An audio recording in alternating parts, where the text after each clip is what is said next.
Y hermanas, muy buenos días, que el Señor les bendiga. ¿Me escuchan bien? ¿Alguien me indica, por favor, si se escucha bien? Ok.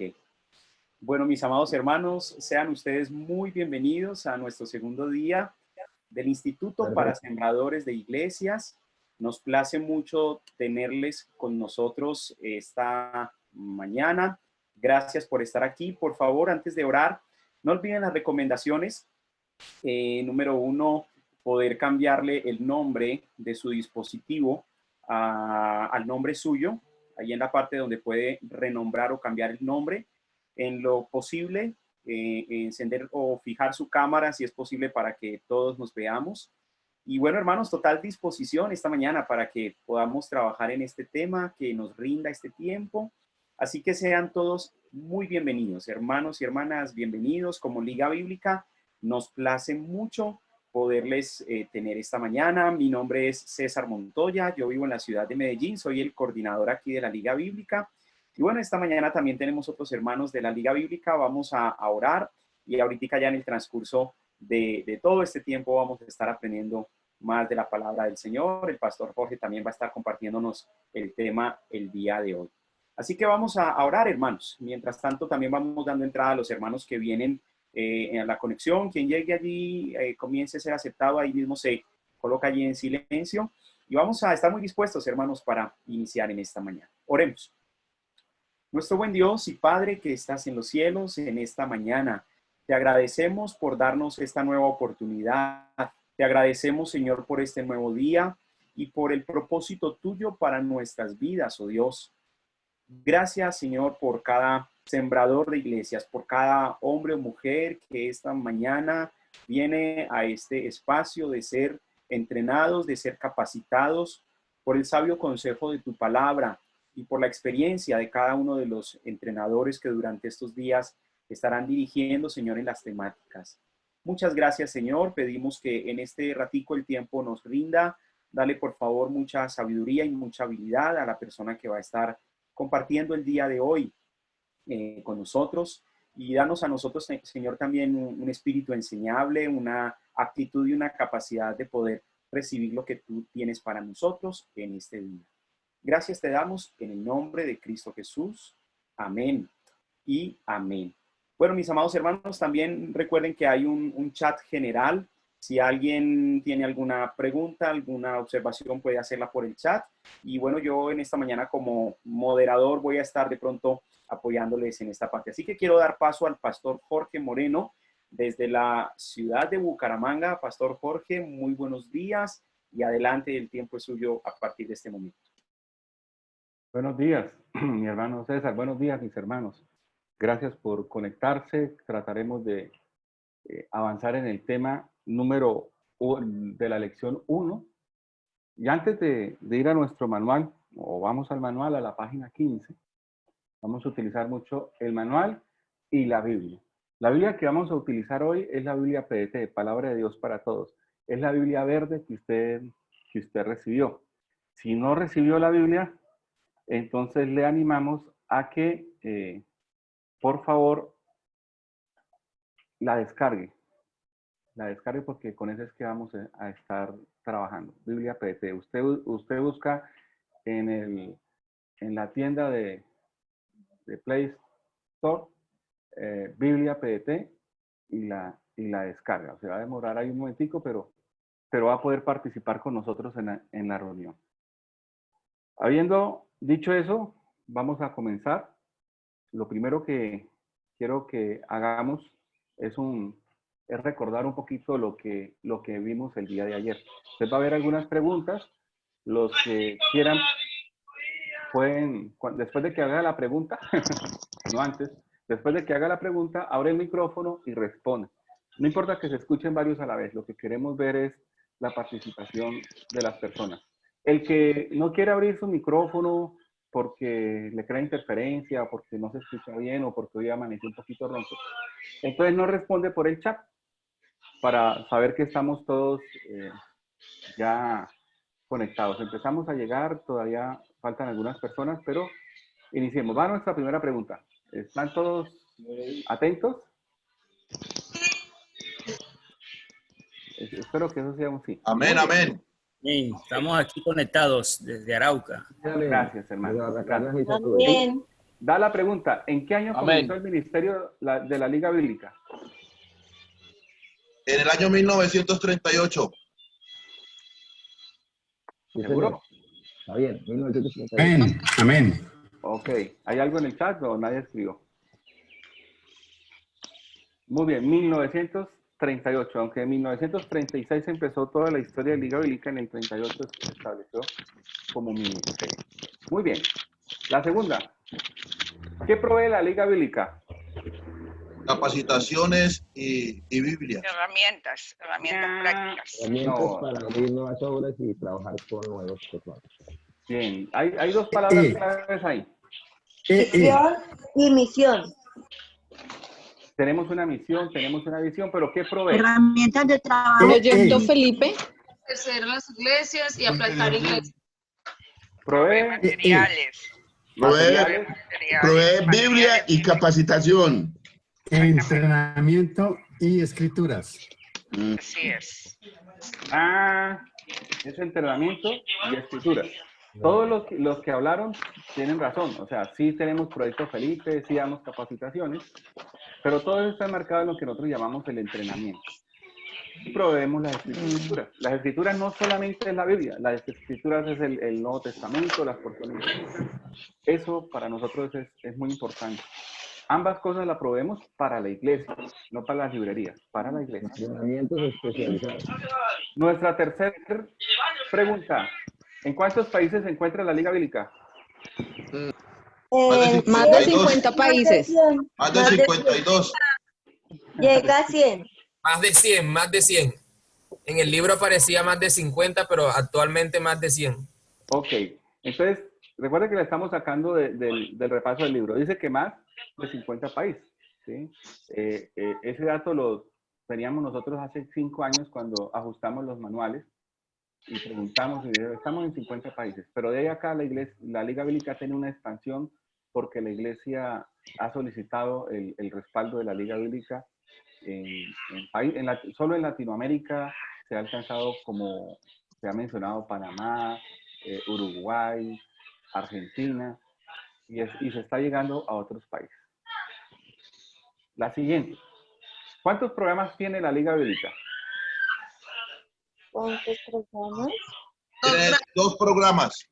2 programas de entrenamiento. El uno del Felipe ISIS y el y el ISIS. proyecto Felipe dividido en 4.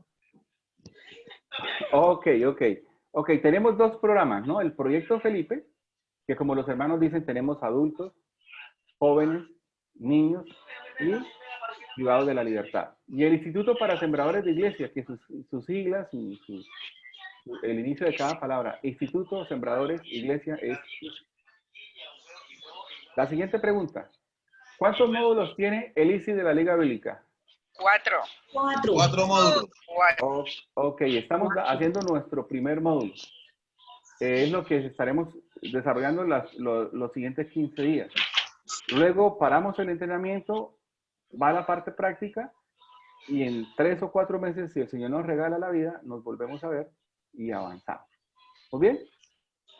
Ahora sí, vamos a comenzar nuestro entrenamiento. Les pido que vayan a la página número 15. Les explico breve, perdón. Les explico brevemente nuestro manual. Nuestro manual, pues vamos a tener un lugar donde nosotros vamos a ir tomando notas. Yo no le voy a decir que tiene que tomar notas. Usted va tomando las notas de las cosas que sean interesantes, de las cosas que usted necesita recordar. Recuerde que usted es un sembrador, pero usted no es el que va a sembrar la iglesia. Bueno, no hemos hablado nada de eso. Usted necesita un equipo de trabajo y para formar el equipo tiene que entrenarlo. Y lo que estamos proveyéndole el manual, más que para que usted lo lea, es para que tenga una base para que pueda entrenar a su gente. Tenemos textos de apoyo. No vamos a leer todos los textos. Algunos textos seleccionados los vamos a leer. Tal vez cuando usted vaya a multiplicar esto con la gente de su iglesia o su equipo de trabajo lo puede hacer, pero nosotros no lo vamos a hacer. las lecciones tienen una introducción como esta, entonces son importantes, ahí es donde más vamos a escribir. Luego al interior de cada lección van habiendo espacios donde usted tiene que diligenciar. Normalmente, o lo mínimo que tiene que hacer es que en las diapositivas va a ir apareciendo unos textos cuya fuente es color rojo. Entonces, eso es lo que le pedimos, que por lo menos tome nota de eso. Tan pronto aparezca, empiece a tomar nota, participe, pero tome nota. Porque si usted empieza a participar y terminan las participaciones, si usted quiere tomar nota, ya nos toca pasar a la siguiente diapositiva y usted me va a gritar, espere que no he terminado. Entonces, si llega a suceder eso y está en su computador, tómele un pantallazo para que después se pueda adelantar, para que no se atrase. ¿Listo? Habiendo dicho eso, regresamos a la página 15, introducción. Y el primer tema que tenemos, el que vamos a tratar, es la visión. ¿Pero qué es visión? Por favor. Voy a responder la pregunta, si son tan amables. ¿Qué es visión? Visión es hacia dónde quiero dirigirme. Ok, ¿hacia dónde quiero dirigirme? ¿Qué más? El horizonte, hacia dónde. El horizonte, al que quiero llegar. Muy bien, ¿qué más? Es el sentido de la vista que nos permite ver las cosas y proyectarnos hacia adelante. Muy bien, tiene que ver con nuestra vista. Muy bien, pastor. Muchísimas gracias, pastor. Es la brújula que debe guiar nuestros pasos en el camino. Ok. ¿Qué es visión? Es un punto determinado hacia donde queremos llegar. Muy bien. Creo que los aportes han sido muy buenos y de alguna manera resume mucho de lo que vamos, de lo que es. La capacidad de ver. Exacto. Lo primero que es Es visión. la proyección. Muchas gracias, hermano. Es la capacidad visual. ¿Sí? Una capacidad visual ¿tenemos o no visión? ¿Está disminuyendo? ¿O la tenemos 20-20, como dicen los que saben de eso? Pero también visión, en el caso nuestro, es una meta. ¿Cuál es la meta que nos hemos trazado? Sembrar una nueva congregación, sembrar una nueva iglesia. ¿Qué es visión? Es saber para dónde se quiere ir. Es importante no solamente saber el final, sino el proceso. Pero necesitamos determinar el final. Hay mucha gente que es muy buena para levantarse y hacer muchas cosas hoy. Y mañana se levantan y hacen muchas cosas. Y pasado mañana se levantan y hacen muchas cosas. Pero no saben para dónde van. Necesitamos tener visión. Pero esa visión también tiene que ser a largo plazo. Hemos tenido líderes que van y abren un grupo, tienen 15 personas y se emocionan y dicen, no, ya listo, esto se estableció, hay que traer sillas, hay que traer, y después el grupo mengua porque no sabemos hacia dónde queremos llevar este grupo de estudio para establecer la congregación. Y es el poder ver claramente. El que tiene visión sabe cuál es la meta, sabe para dónde va, sabe cuánto tiempo va a invertir y ve claramente qué es lo que quiere tener. Para nosotros es muy importante que el sembrador sea una persona visionaria, o sea, que tenga visión. No ambición, que es otra cosa. Visión, con V.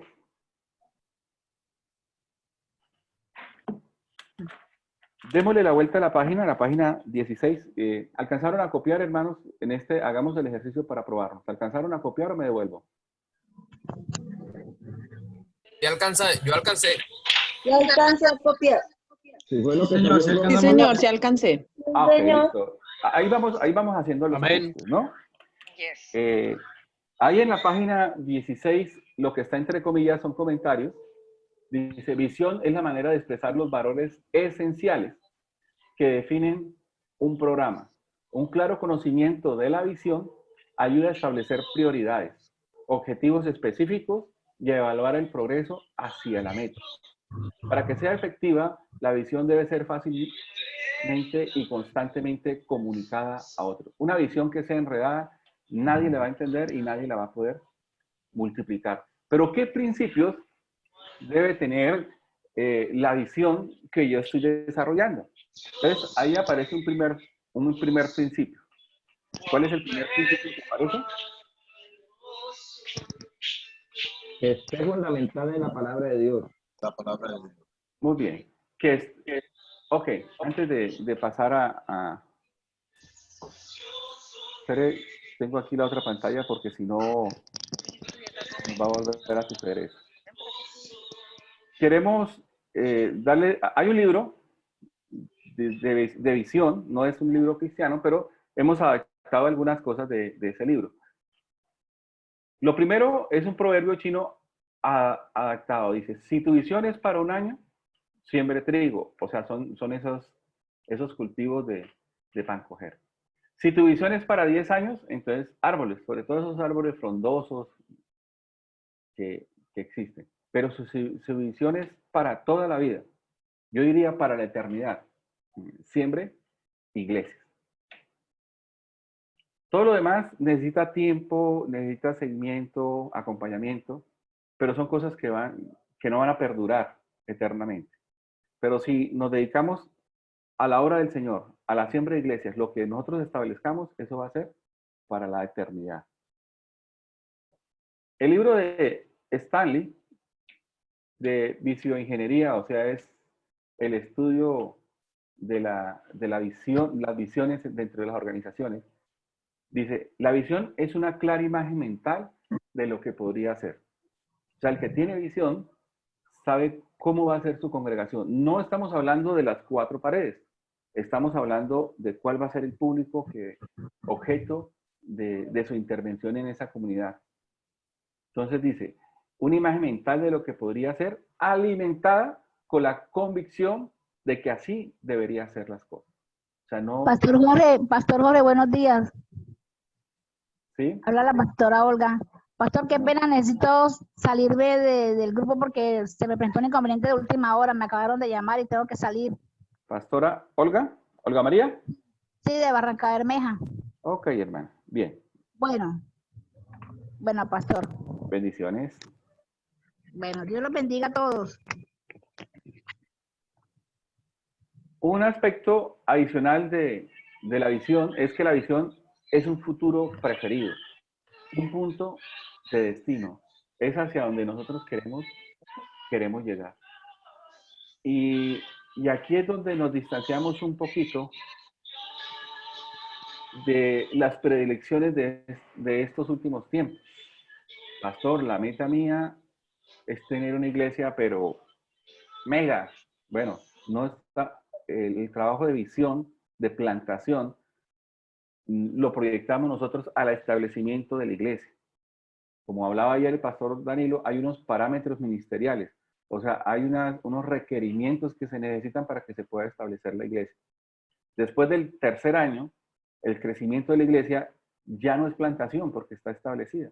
Ya ese crecimiento, hay otros programas como Proyecto Felipe o otros programas que pueden alimentar esa visión. Pero la visión que tenemos ahora es la de plantar una nueva iglesia. También la visión exige cambios e implica movimiento. La gente quiere seguir haciendo lo mismo que ha hecho los últimos 15 años y crecer. Eso no va a ser fácil. Porque tal vez en el proceso que estamos nosotros desarrollando, estamos cometiendo errores. Y muchas veces no estamos dispuestos nosotros a corregir esos errores, ya sean administrativos, ya sean en la forma como evangelizamos, ya sea en el discipulado que nosotros desarrollamos. Pero si no hay esa flexibilidad que me permita a mí hacer ajustes, vamos a tener problemas. La visión exige cambios, implica movimiento, pero necesita de alguien que esté al frente de la causa. Necesita un sembrador de iglesias. Necesitamos que el sembrador de iglesias sea el que esté totalmente convencido. Mire, hay iglesias que se vuelven la fotocopia de la iglesia madre. Tienen el mismo color de las cortinas detrás del púlpito. ¿Ve? Eso es una fotocopia. Ah, eso está mal. No, pero estamos repitiendo el proceso de mucho tiempo. Entonces, va a ser difícil que si el sembrador ya tiene es una imagen cuadriculada de lo que va a hacer, probablemente no pueda hacer cambios. No puede hacer cambios. Y no estamos hablando de cambios de doctrina ni cambios drásticos, sino pequeña reorientación o pequeña redirección que nos permita avanzar. Ahora sí, los principios que estábamos mencionando. El primer principio, como dice el manual, que esté fundamentada en la palabra de Dios. Yo no conozco el primer predicador que nos diga, en mi iglesia no enseñamos la Biblia. ¿Sí?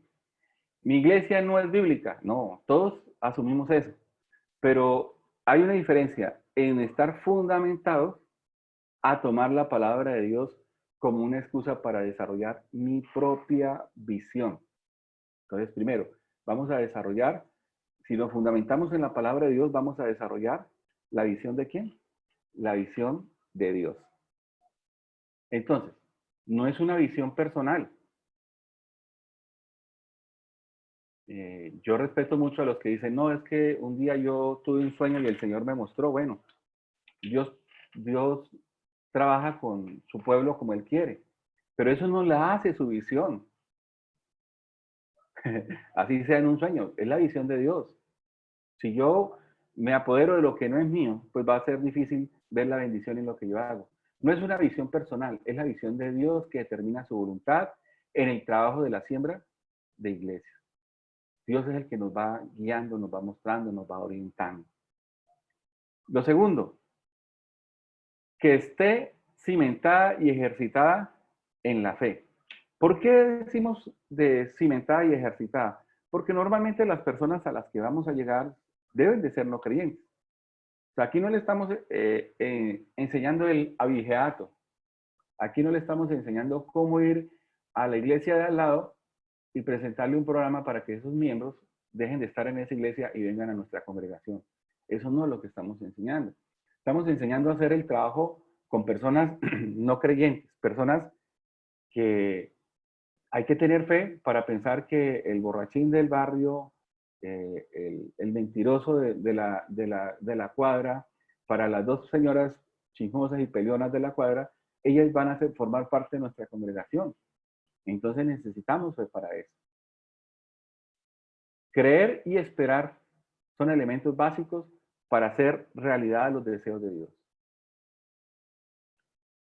Uno de los muchos modelos que se manejan es empezar un grupo familiar, empezó a crecer y alguien dice, bueno, le vamos a dar lo de los 2 primeros meses de arriendo. Y de ahí para adelante le toca a usted. ¿Usted cree que esa persona va a tener fe? Esa persona va a tener angustia, porque tiene 2 meses para tener personas que puedan sostener el local y se centra más en eso que en depender del Señor y ver el contexto de la gente y trabajar con las personas. No pongamos más presión sobre el sembrador, sino la suficiente. Creo que esta época de pandemia nos han demostrado que no necesitamos sillas ni rimas, ni de las caras, que no necesitamos 4 paredes en ladrillo o en estuco para hacer una iglesia. Las necesitamos para reunirnos y avanzar en el proceso. Pero para establecer la congregación necesitamos personas. El tercer principio, que muestre un futuro claramente. O sea, su visión tiene que poderse leer, poderse hablar con ella. Y que permite que usted trabaje de una forma segura y objetiva y con dirección. Para el próximo año, el grupo de tal va a hacer esto. No doy más pistas porque estaríamos dando una visión que no sería la suya. Pero al leerla, yo digo, aquí está plasmado lo que yo tengo que hacer este año, estos 2 años, estos 3 años. Si usted tiene una visión y se pone a hacer otra cosa, o pueden pasar 2 cosas. O su visión no es clara, o usted es muy impaciente y no deja que Dios obre. Cuarto, que muestre la condición actual. ¿Qué es que muestre la condición actual? La visión nos permite ver exactamente lo que estamos haciendo y lo que falta por hacer. O sea, la visión no solamente le da el punto de llegada, sino que lo orienta en su realidad. Esta es mi realidad, esto es lo que yo tengo. Yo tengo 3 sillas y 4 personas, pero yo quiero establecer una congregación de 100 personas. Esta es su realidad. Parta de esa condición actual para poder alcanzar su meta. Alguien dice, no, yo solo necesito 5 diezmadores fuertes y con eso yo levanto la iglesia. Y se pone a buscar sus 5 diezmadores fuertes y pierde la visión. La visión no es tener 5 diezmadores fuertes. La visión es establecer la congregación. Un punto adicional es que rompa las estructuras de forma. No nos permite permanecer en moldes. Tener una visión nos saca de nuestra comodidad. ¿Sí? La Liga Bíblica tiene que dar entrenamientos. Dice, ay, no, nos quedamos quietos porque no podemos dar entrenamientos.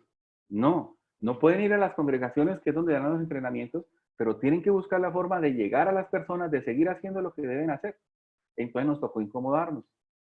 Diseñar el proyecto de tal manera, el ICI, que podamos seguir haciendo lo que tenemos que hacer, así no podamos ir hasta la casa de los hermanos o a las iglesias de los hermanos.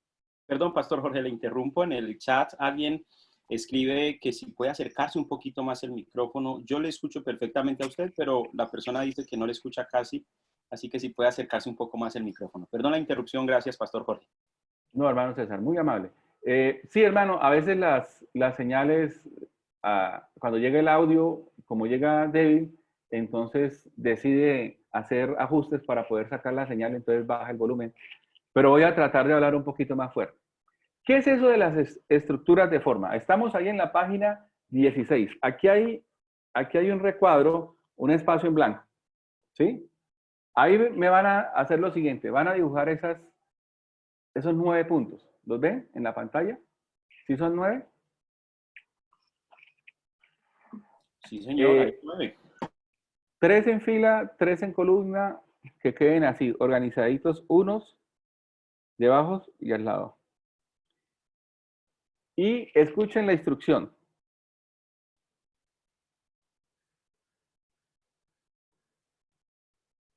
Con 4 líneas, sin levantar el lápiz, con 4 líneas, van a unir esos 9 puntos.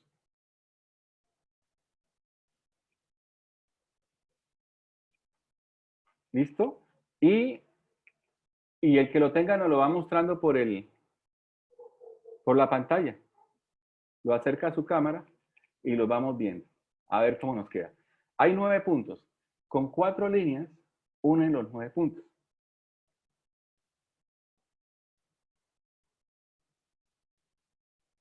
El que lo termine me lo muestra. Yo le digo sí, le digo no.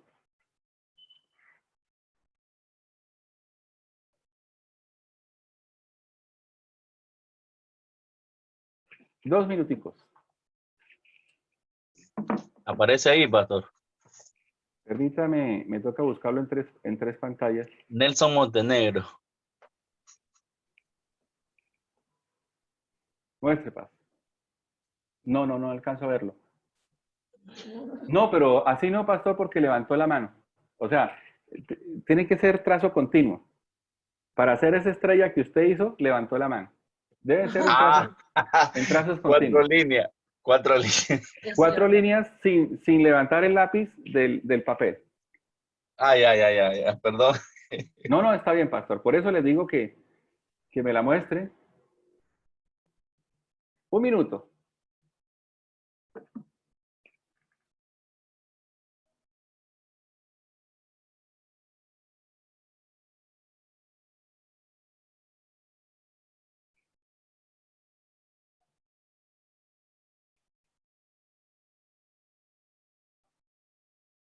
Recuerda que la acerca a la pantalla para ver. Pastor Misael. Voy, pastor. Lo voy a buscar acá en la pantalla.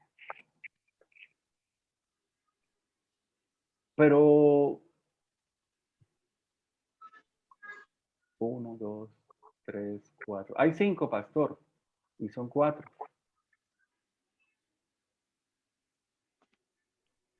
Supongo que tiene que haber más de una forma, ¿no? De hacerlo. Tranquilo, si le empieza a doler la cabeza, tómese una agüita, cálmese, hermano. Pastor Jorge. Ninguna condenación hay para los que estamos en Cristo Jesús. Todo va bien. Pastor Jorge. Señor. John. Señor. Vale. Hasta que se me explota la cabeza. Oiga, ¿qué es lo que pasó ahí? Bueno. Bueno, yo lo hice con 4 líneas de levantar las manos. Ni el lápiz del...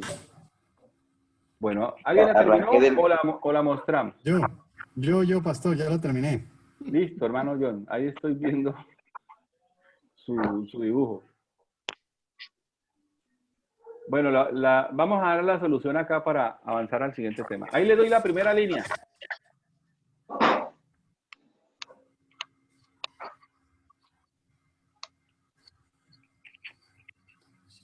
Estoy votado. Le doy la segunda. Aquí lo tenemos, Paz. Dalo. Pero eso no va a ser tan recto, mi hermano. Ahí es un efecto visual que parece que fueron unas líneas rectas, pero es más bien como curvas las que tiene. ¿Bien? La segunda. Pastor, creo que Diego lo está enseñando allí, lo logró, o sea, son las líneas curvas de las que habla. Sí, o sea, tienen cierta... Se dan las curvas para llegar a su pía. Pero chévere. Permítame, entonces terminamos. 3 y 4. A ver. Pero hay muchas soluciones. Sí, puede ser. Pero les presentamos esta. Recuerden que lo que estamos viendo, tratando de ver es, aunque le pintamos los 9 puntos, no le dijimos que no se podía salir del margen de los 9 puntos.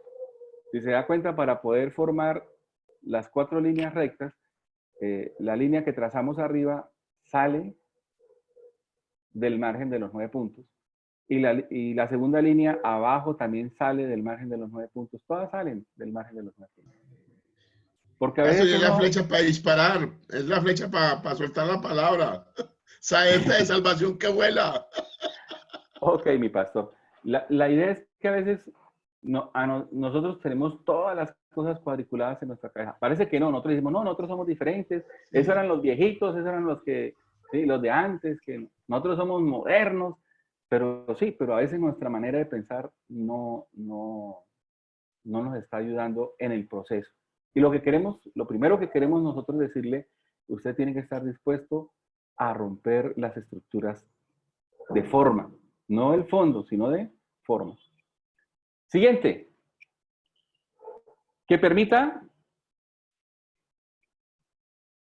hacer cambios.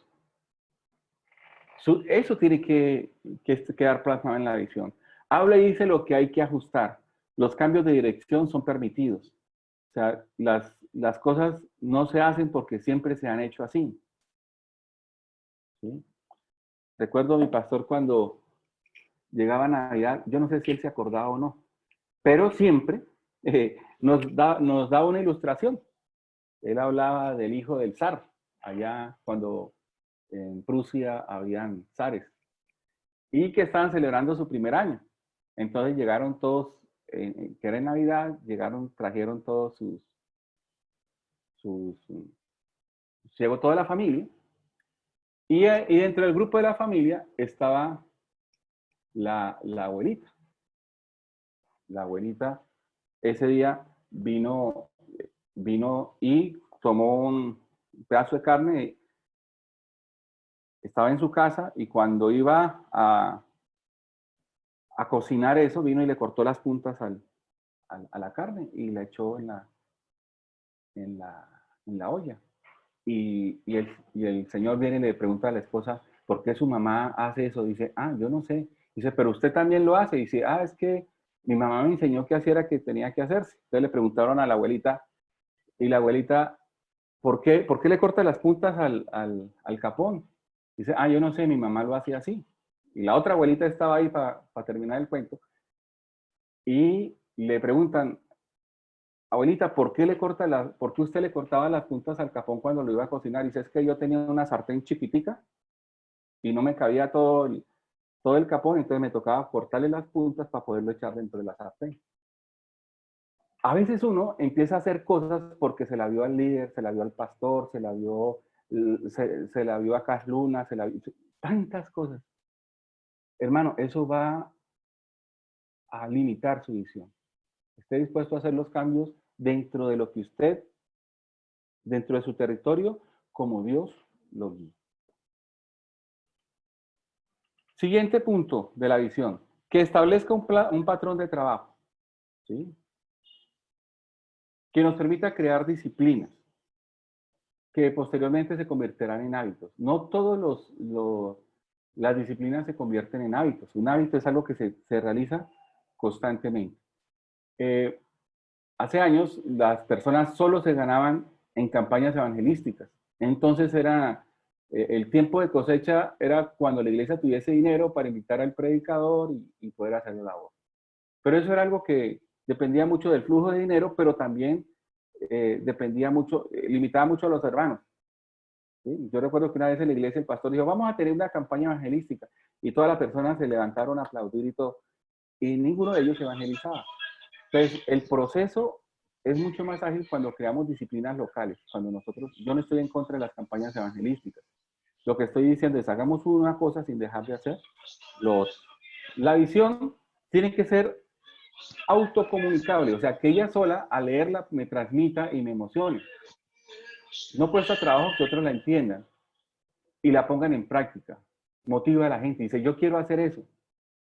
Eso es lo que yo quiero para mi iglesia local. Pastor, ¿cómo le ayudo para que eso que está ahí lo podamos ver como una realidad en los próximos 2, 3, 5 años en nuestra iglesia? Eso es lo que tiene que ser una visión.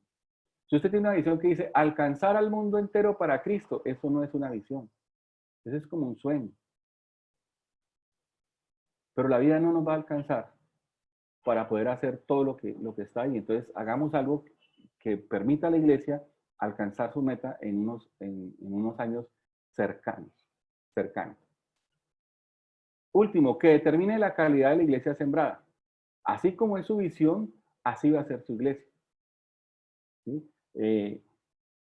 ¿Cuál sería el sitio más fácil en cualquier ciudad para llegar, si no estuviéramos en medio de esta pandemia, para llegar y establecer rápidamente una congregación? ¿En qué barrios pensaría? El centro. El centro. ¿Dónde más?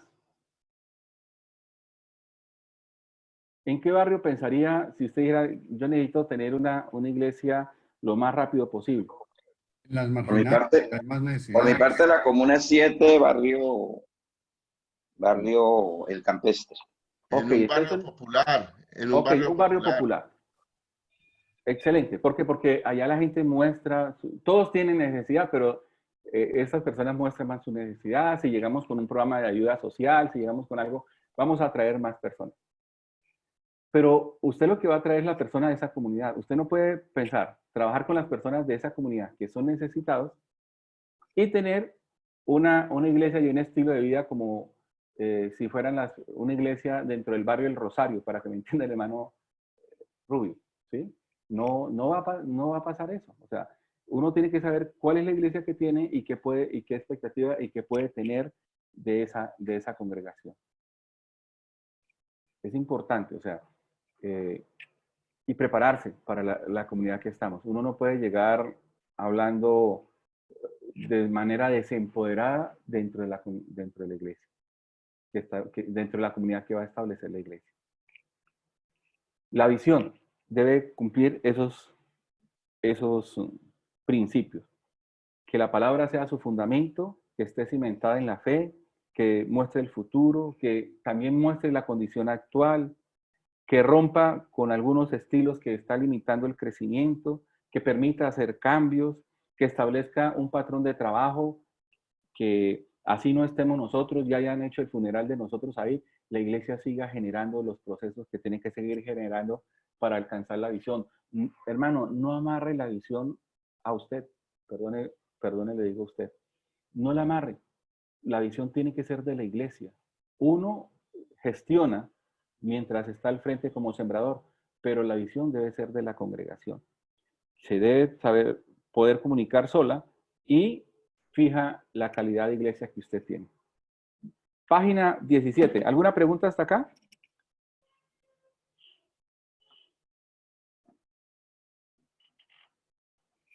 Muy bien, página 17. Vamos a hacer un ejercicio. Ahí dice, cada quien tiene y entiende su visión. Qué difícil es transmitir la visión que uno tiene a otra persona. Hablando de otro pastor que está en otra ciudad, que tiene otro enfoque. ¿Qué ven en la pantalla, hermano?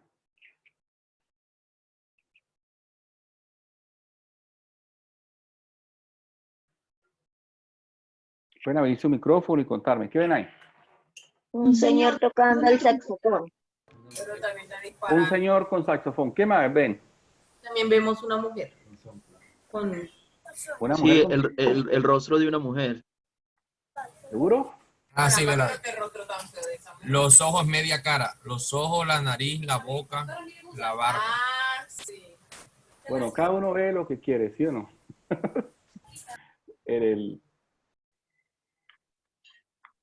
Pueden ver o el señor que tiene la nariz un poquito pronunciada tocando el saxofón. ¿Sí lo ven? O la señora con un peinado como elegante. Pues da la impresión, ¿no? Cada quien tiene y entiende su propia visión. Es importante. Yo veo una gallina, yo veo un caimán. Yo veo una gallina, veo un caimán, veo una paloma. Pastor, ¿qué desayunó hoy? Que tiene una edición especial. ¿Dónde está el caimán? Yo la dama, la parte del mentón de la dama es el caimán. Ah, ok. Pastor, muchísimas gracias. Muchísimas gracias. El espacio que tenían ahí era para tomar nota de acuerdo a lo que habían visto. Ahí en la parte de abajo hay 3 párrafos. Por favor, hermana Carmen, ¿nos puede ayudar, Carmen Lisset, nos puede ayudar con la primera lectura, la miopía? Sí, la miopía. Error en el enfoque visual que causa dificultad para ver objetos distantes. En el sentido misional, se entendería como una iglesia que ha perdido la capacidad de ver al mundo como un campo de misión o razón de ser y se ha centrado en sí misma. Sí, eso puede identificar de pronto algunas iglesias y a veces usar las figuras no representa la iglesia, pero sí nos puede representar un poquito el problema que tiene, ¿no? A veces la iglesia ha perdido, son muy buenas iglesias, tienen buenos templos, están muy ornamentados, tienen cosas muy bonitas, ¿sí? Pero cuando llega el momento de hacer el trabajo misionero, nos dicen, ay, no. Recuerdo que un día llegué a un grupo de personas donde el líder está diciendo, Señor, gracias porque estamos todos los que necesitamos estar aquí. Señor, no traigas personas que acá porque va a ser para más problemas. Así está. Y tenían un templo grande. A veces vemos hacia adentro y no vemos a las personas afuera. Somos miopes. Otro cuadro. Permítame, salgo de acá. Ya. Otro cuadro. ¿Qué ven ahí? El cuadrado gris, hay 2, ¿no? ¿Cuál es más grande? ¿Cuál es más oscuro? Perdón. El de cuadrado arriba. Marrón. Los 2 cuadrados que están tapados con la línea roja, ¿no? El de arriba, dice el hermano. ¿Qué dicen los hermanos? El de arriba. Son iguales. El de arriba, El de arriba es más el de oscuro. arriba es más oscuro. El de abajo un poco más claro. Arriba más oscuro. ¿Qué opinan El los abajo es más oscuro. ¿Alguien lo Son ve iguales, solo que la percepción de lo iguales. que hay alrededor lo hace ver más oscuro, pero realmente lo único que cambia es la iluminación alrededor, pero ambos tienen la misma iluminación por dentro. Ay, Son- gracias, hermana Catalina. Muy amable, nos hace- ¿Cómo? Iguales, la visión es la que cambia, pero son iguales. Ambos son iguales. Ambos son, gracias, hermana Verónica. Y si yo hago esto, La percepción. El de arriba. Ahora sí se ve claro, ¿no? A veces hay cosas que, como en este caso la línea roja, o el cuadro rojo, que nos distorsiona un poquito la verdad. Limita la visión. Exacto. Amén. Muy bien, ahora, Señor. Hermano Daniel. Hagamos aplicación. El pecado limita la visión. Bueno, ya cada uno empieza a hacerle su propia interpretación. No. Hermano Daniel, la hipermetropía. Sí, señor, lo escucho. Qué pena. Dice la hipermetropía, vista cansada que imposibilita ver de cerca y que describe preparar a los santos para la obra del ministerio. Iglesias con discipulado liviano que se queda solo en mensajes dominicales u otras actividades oficiales. Muy bien.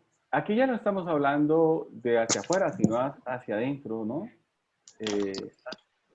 Tenemos discipulado 1, 2, 3, 4, 5, 20, 30, y va y ve usted el discipulado, y como decía mi suegro, es un mapa de conocimiento con 1 centímetro de profundidad. ¿Sí? Hay que tener cuidado con eso. Encuentros, posencuentros, desencuentros, tantas actividades que tenemos, pero que terminan siendo eso, actividades que no aportan a la real preparación de las personas. Nosotros no criticamos ninguna actividad. Lo que decimos es que aparte de tener una actividad con propósito, necesitamos tener actividades que realmente nos ayuden a desarrollar a las personas que están bajo nuestro cuidado. Algunas iglesias tienen programas, pero que no apuntan a las verdaderas necesidades que tienen las personas que están en el proceso de educación cristiana. Muy bien. El tercer problema que puede presentar una congregación en cuanto a su visión es el estrabismo. Hermana Marixa, por favor.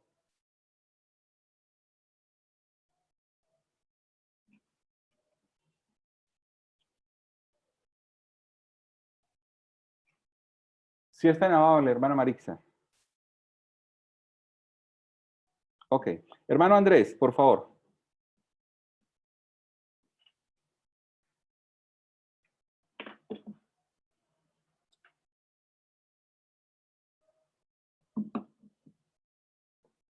Lo leo yo, pastor. Ok, hermana Mayra. Bien pueda.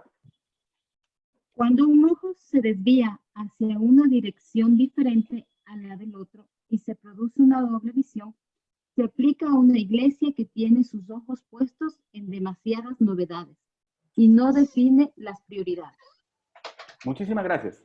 Ese es otro problema que afecta directamente a la visión, aunque la tengamos escrita grande a la entrada del templo, o del grupo pequeño, o la tengamos en la página web de la iglesia que estamos estableciendo, pero si nosotros no nos aplicamos, y nuestra iglesia es la iglesia de las novedades, donde las personas dicen, bueno, ¿qué será lo nuevo que hay en esta congregación hoy? ¿Qué nos traerá diferente nuestro líder, nuestro pastor? Eso es, en cierta medida, peligroso. Es atrayente, pero es peligroso. Es peligroso porque nos puede desviar de la visión que nosotros tenemos.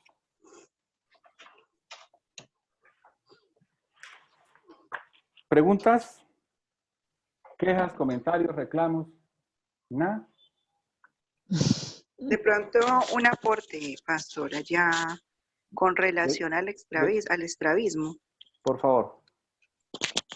En muchas ocasiones, cuando no solamente de pronto la novedad, sino el activismo, pierde de enfoque también el propósito de la visión. Cuando uno se llena de muchas actividades, por ejemplo, el llamado reunión cities, ¿no? Cuando se generan muchísimas reuniones en la semana dentro de la congregación, pero se está perdiendo de vista la evangelización y el discipulado. Entonces pienso que hace parte como del estrabismo. Sí, es fácil identificar estas tres situaciones y siendo sinceros, y no siendo tan idealistas con lo que estamos haciendo, de alguna manera estamos siendo afectados. Por eso nuestro primer tema es la visión. O sea, organicemos bien la visión, enfoquémonos en lo que debemos hacer y entonces nosotros después vamos a ver qué cosas son necesarias y qué cosas de esas que nos ofrece el mundo evangélico realmente no necesitamos ahora para plantar nuestra congregación. Muchas gracias, hermana. Página número 18. El sembrador de iglesias requiere una visión. Los apóstoles se identificaron con la visión de Dios. ¿Quién la transmitió? Pues por medio de Jesucristo, y ellos ejecutaron la visión de Dios mientras Dios les regaló la vida. La iglesia primitiva también entendió y llevó a cabo la visión de Dios. Miremos cómo la llevó a cabo. Por favor, hermana Mercedes López, Mateo 28, 18 al 20.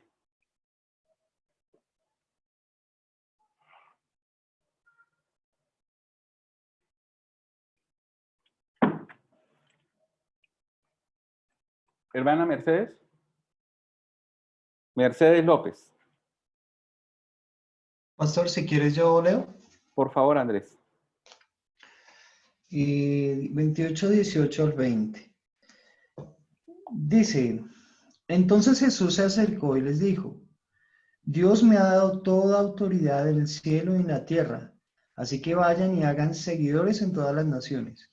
Bautícenlos en el nombre del Padre, del Hijo y del Espíritu Santo, y enséñenles a obedecer todo lo que yo les he mandado. Tengan presente que yo estaré con ustedes todos los días hasta el fin del mundo. Muy bien, ¿qué es lo primero que menciona? Entonces Jesús se acercó y le dijo. El Señor empieza le sigue hablando. ¿Y qué menciona en el versículo 18? ¿Qué es lo que él tiene según ese texto? Habla de autoridad. Habla de autoridad. ¿Qué tanta autoridad tiene? ¿Qué tanta autoridad Dice tiene? toda autoridad. Toda la autoridad. ¿En dónde tiene autoridad? ¿En la casa? En el cielo y en la tierra. En el cielo y la tierra. ¿Y qué quiere decir eso de que Dios le dio toda autoridad en el cielo y en la tierra? Que es la autoridad de todo. Es una autoridad que Es está el señor, sobre todo. el señorío, se llama señorío, ¿no? Señorío. Recuerde que Una autoridad total. Para el judío, la cosmovisión de él era el cielo, la tierra era la base y el cielo era el trono de Dios. O sea, le da autoridad sobre todo. ¿Sí? Y al haber recibido esa autoridad, ¿quién se la dio? Dios, ¿cierto? Es una autoridad que delegada por Dios. Y producto de esa autoridad que le ha sido delegada por Dios, entonces él ahora está delegando a estos hombres. ¿Qué les dice? Así que vayan y hagan seguidores. ¿Dónde? ¿Dónde tienen que hacerse estos seguidores? En todas las naciones. En todas las naciones. Entonces, hay tres verbos que son claves ahí. El primero es hagan seguidores, eso es lo primero eso es lo que tienen que hacer, pero hay tres cosas que tienen que hacer para que hagan seguidores. Lo primero, vayan a donde están las personas. Lo segundo, ¿qué sería? Vayan a donde están las personas. ¿Qué más deben hacer? Hagan. Bautícenlos. Preparar. Lo primero es ir y lo segundo hacer. Bueno, pónganle cuidado. En los textos más antiguos, el verbo principal es el verbo hacer discípulos. ¿Sí? Vayan y hacer. No tengo, es un verbo que está conjugado de tal manera que es una orden o es un mandato. Hacer discípulos, ¿sí? Que aquí lo llama hagan discípulos. Esa es la orden. Ahora, ir y hacer discípulos. La orden es hacer discípulos. ¿Cómo se hacen? Hermano, en la Reina Valera 60, el el verbo ir está en imperativo, pero en los textos antiguos no está en imperativo, es un gerundio, o sea, es un verbo auxiliar. No le quita importancia, por eso permítame avance un poquito. La orden es hacer discípulos. Ahora, ¿cómo se hacen discípulos? Primero se va, luego se bautizan, ¿y qué más?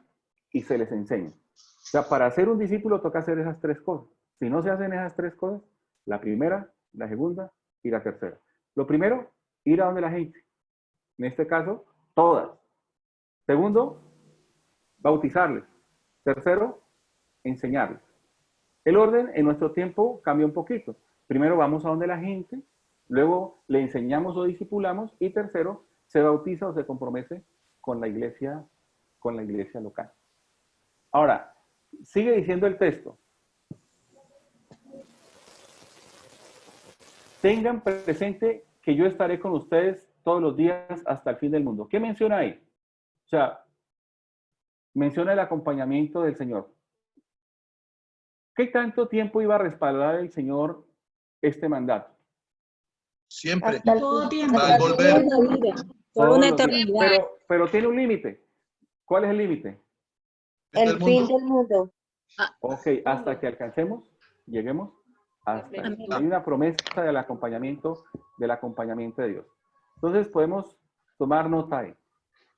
Si no han tomado, puede ser algo de lo que tenemos ahí. Uno, una autoridad delegada, o sea, Dios Padre delega a Dios Hijo. Él le dice vayan, le da un área para cumplir esa misión, ese mandato de Dios en todas las naciones. Y hay una promesa: yo estaré con ustedes todos los días hasta el fin del mundo. Muy bien. Hechos 1:8, hermana Santa Isabel. Amén. Amén. Dios les bendiga. Bendiciones. ¿Me escucha? Sí, muy bien. Amén. Gloria al Señor. Bien. Pero recibiréis poder cuando haya venido sobre vosotros el Espíritu Santo, y me seréis testigos en Jerusalén, en toda Judea, en Samaria y hasta lo último de la tierra.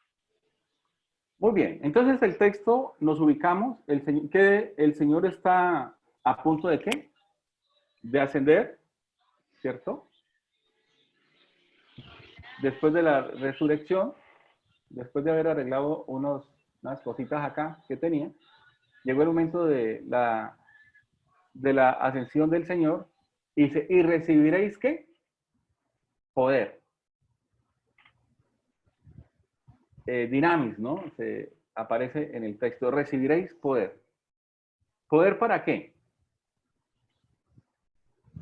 ¿Aló? Pueden abrir los micrófonos. El texto dice, y recibiréis poder. Para ser testigos. Para ser testigos. Ok, ¿qué es eso de ser testigos? Hablar de Jesús. Hablar. ¿Cómo? ¿Hablar? Hablar. Ok, ¿qué más? Ser un testimonio vivo de su poder en nosotros. ¿Sí? ¿Qué más? Puede ser una prueba viviente. Puede ser o sea, testigo como de atestiguar, ¿cierto? Sí. De que algo o alguien vino, hizo tal cosa. Se puede traducir también como mártires. Ok. Lo bonito del español es que una palabra puede tener 2 o 3 connotaciones, pero en el griego no. Y esta palabra en el griego lo que quiere decir es mártir o mártir. O sea, la persona, básicamente la definición sería esta. ¿Qué es ser testigo? Es la persona que viendo el sacrificio de Cristo en la cruz es capaz de morir por él. No es para hablar. Porque, hermano, hasta los inconversos hablan de Dios. Inconversos que están metidos en la iglesia, en algunas iglesias y están aprovechándose de los creyentes. Para hablar no se necesita poder. ¿Sabe para qué se necesita poder? Para que el sembrador esté dispuesto a dar la vida por llevar el mensaje del Señor. Y yo creo que muchos no estaríamos, si no fuera por la obra del Espíritu Santo, dispuestos a dar nuestra vida realmente por el Señor. ¿Sí? Bueno, me puse como muy serio. Pero no dice solamente y recibiréis poder cuando haya venido sobre vosotros el Espíritu Santo y me seréis testigos. ¿En dónde van a ser testigos? ¿Dónde? Recuerden que está hablando a los primeros seguidores. ¿Y me seréis testigos en dónde? En Jerusalén. O sea, la ciudad donde estaba, Judea, que era la región, Samaria, la región cercana, y hasta lo último de la tierra. De la tierra. ¿Y hasta dónde llegaron ellos? Lugares lejanos.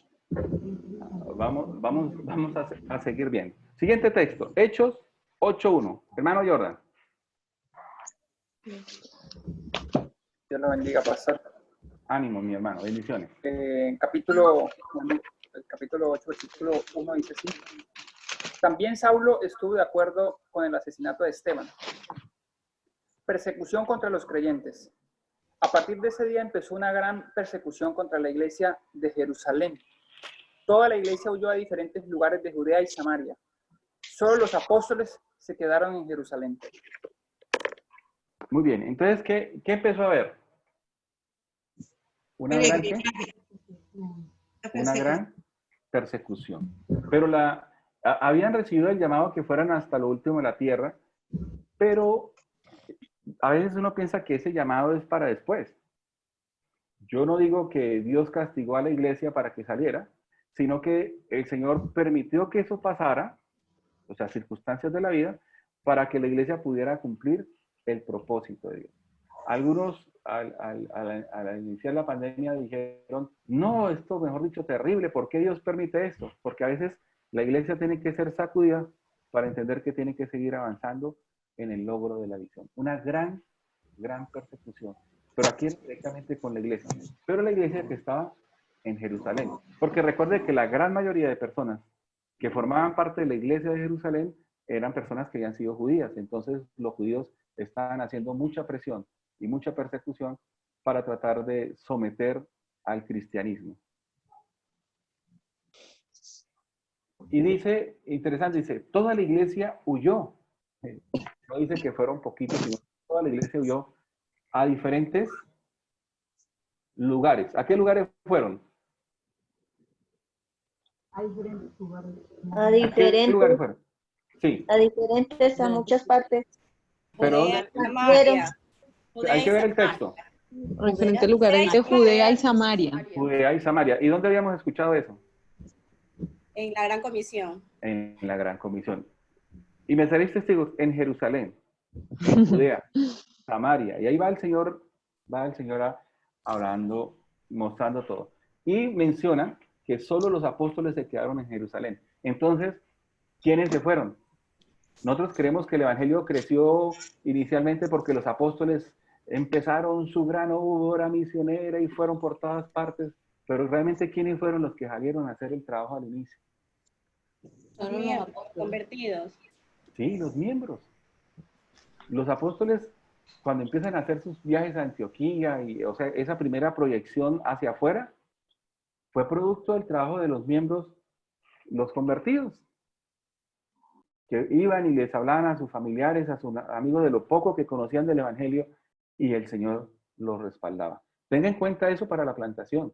Dios no quiere que usted sea el que se vaya a sembrar la iglesia. Utilice los demás convertidos que están en la zona, que forman parte, los primeros que usted va ganando. Todo eso es necesario para la plantación. Hechos 8:4. Hermano Harrison.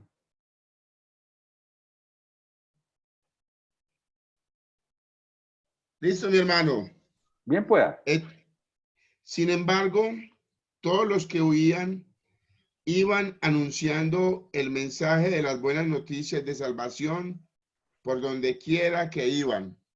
Ok, entonces los que habían huido, dice que fueron a diferentes partes, pero todos esos que huían, que agarraron los corotos y se fueron y no hablemos nada, no digamos nada. ¿Qué dice el texto? ¿Qué empezaron a hacer? Iban anunciando. ¿Qué? ¿Qué anunciaban? El mensaje de las buenas noticias de salvación. O sea, el Evangelio. Las ellos buenas nuevas. Sí iban huyendo porque ellos valoraban su vida, pero iban anunciando el Evangelio, las buenas noticias de salvación. O sea, reafirma lo que estamos diciendo. Quienes iban impulsando llamémosle, ese mandato que recibieron en Mateo 28, eran los miembros, todos iban haciendo esto. Supongo que algunos llegaban a las ciudades donde estaban sus familiares y compartían, o por las ciudades que iban pasando y los que le requerían por qué están huyendo, ellos compartían de su fe. Eso es muy importante. Hermana Matilde, Hechos 9:31. Ese es en Reina Valera, ¿no? Le habíamos dicho. Por favor.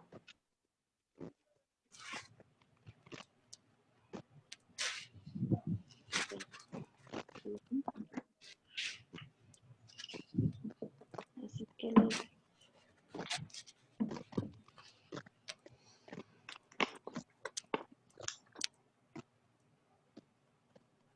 Muy bien, hermano. Hermana Matilde, le escuchamos.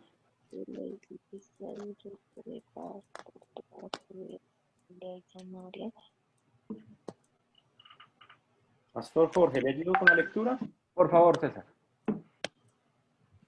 Bueno, dice la Biblia en Hechos 9:31, versión Reina Valera del 60. Entonces las iglesias tenían paz por toda Judea, Galilea y Samaria, y eran edificadas, andando en el temor del Señor, y se acrecentaban fortalecidas por el Espíritu Santo. Muy bien. Entonces, interesante. Gracias, hermano César, por la lectura. Dice, entonces, ¿quién es? ¿La iglesia? ¿Quién son esas iglesias? Las iglesias. Ah, no dice la iglesia. La iglesia. Las. Espere, ¿cuántas habían? Al inicio. Los que estaban en Jerusalén, pero dice, entonces las iglesias tenían, está hablando también ese verbo, hablando de no que tenía paz, sino tenían paz, hablando de que eran varias. Y mire dónde estaban, en Judea, en Galilea y Samaria. ¿Dónde la leímos primero? En la Gran Comisión. ¿Sí? Pero dice que ellas se acrecentaban y eran guiadas ¿por quién?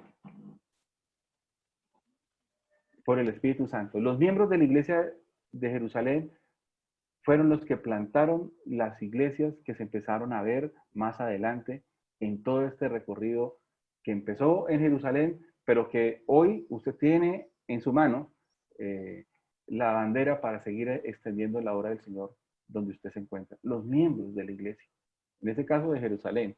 Y hoy en día nosotros también fuimos miembros de una congregación y Dios nos ha levantado y tenemos que animar a los otros miembros a que sigan haciendo lo mismo que hacía que hace la iglesia en el transcurrir de su ministerio. Muy bien. Ahí en la parte de abajo de la página 18, dice, la Liga Bíblica tiene una visión. Esta visión no es la que queremos que usted tenga, esta es la nuestra. Dice, somos llamados por Dios para proveer escrituras y entrenamientos por todo el mundo. O sea, nosotros solo la Liga Bíblica hace dos cosas. Entrena a la gente y le da la Biblia a la iglesia para que la pueda compartir. Sin ningún costo. Solo le pedimos si nos pueden ayudar con un donativo para que el ministerio pueda subsistir, pero la idea es sin ningún costo. ¿Para qué? ¿Cuál es el propósito o la finalidad? Para que personas preparadas por el Espíritu Santo sean traídas a la comunión con Cristo y con su iglesia. O sea, lo hacemos para que la iglesia local se beneficie con los nuevos miembros que queremos que lleguen. A eso es que nosotros nos dedicamos. La Liga Bíblica en Colombia lleva 26, 27 años haciendo eso. Nosotros no somos tan viejitos en la liga. Apenas tenemos 25 años. Pero doy fe de que eso es lo que ha hecho la Liga Bíblica mientras ha existido en Colombia. Ahora, hablemos un poquito de la visión para sembrar iglesias. Acabamos de ver la visión de la Liga Bíblica, pero quiero que hablemos un poquito de la visión para plantar iglesias o sembrar iglesias. Por favor, hermana Ana Chávez nos ayuda con Hechos 4, versículos 12 y 13. Hebreos. Hebreos. Hebreos. Por favor. Están pendientes. La palabra de Dios vive, es poderosa y es más cortante que cualquier espada de 2 filos. Penetra tan profundo que divide el alma y el espíritu, las coyunturas y los huesos, y juzga los pensamientos y los sentimientos de nuestro corazón. No hay nada creado en el mundo que se pueda esconder de Dios. Todo está desnudo y expuesto a su vista. Es a Él a quien tendremos que rendirle cuentas de nuestra vida. Muchísimas gracias, hermano, por la lectura. El versículo 12 dice, la palabra de Dios es ¿qué? La palabra de Dios vive. ¿Qué quiere decir eso que la palabra de Dios vive? Que es dura, que es fuerte, la verdad. Sí, ¿qué más? Gracias. Que no tiene fecha de vencimiento, que aún existe y tiene poder, que tiene vigencia. Que es suficiente, no necesitamos nada más. Con eso es suficiente para que sea efectivo el proceso que hagamos. Muy bien. Que la ponemos en práctica en nuestra vida, por eso vive en nosotros. Okay. Existe. Es latente. Sí. No está muerta. Excelente, qué bueno. Comparten bueno ustedes, hermanos. La palabra de Dios vive. Yo iría un poquito más allá dentro de lo que quería decir el escritor bíblico en cuanto a ese texto. No solo vive, sino que da vida. Hablando de la vida espiritual. La palabra de Dios vive, o sea, da vida.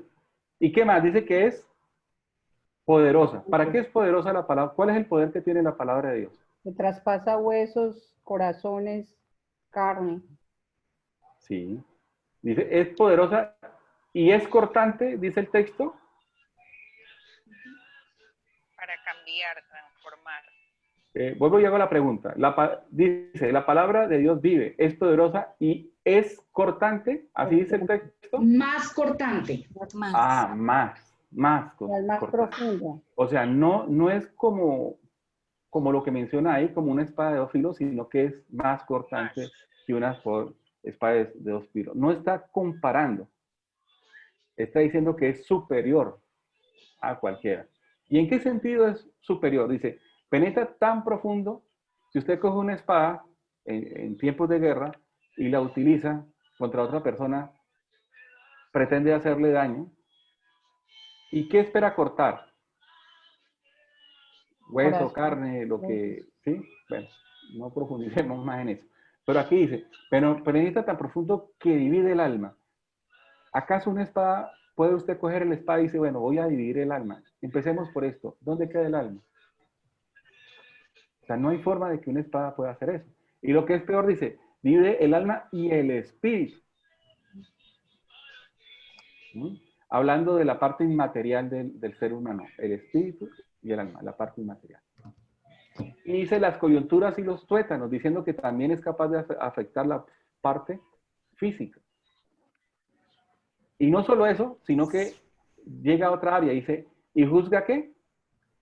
Los pensamientos. Hermano, si la Biblia nos dice que a nosotros nuestros pensamientos nos engañan, ¿sí? A la palabra de Dios, no. Dice, y sentimientos de nuestro corazón. Más o menos, ¿dónde queda el corazón? A verlo ahí en la pantalla. Es la manera de pensar. Cuando en este pasaje se menciona de nuestro corazón, está hablando de la manera de pensar. Y sigue diciendo, no hay nada creado en el mundo que se pueda esconder de Dios. Todo está desnudo y expuesto a su vista. Es Él a quien todos tendremos que rendirle cuentas de nuestra vida. Y recuerde que el párrafo comenzaba diciendo que la palabra de Dios es la que da vida. Entonces, definitivamente, cualquier visión que se tenga para sembrar iglesias, ¿qué debe incluir? La palabra de Dios. Muy bien, la palabra de Dios. Ese es el primer gran elemento que debemos tener. Y mañana, nuestro hermano que va a compartir, hermano Carlos Abril, nos va a hablar sobre qué es eso de la palabra de Dios, no desde el punto de vista de la bibliología, sino en la plantación de iglesias. Mateo 13, versículo 1 al 9. Hermana, la hermana Olga salió. Entonces, alguien con buena voz que nos ayude. Mateo capítulo 13, versículo 1 al 9, en PDT, la Biblia verde. Le colaboro, Mateo 3. Por favor.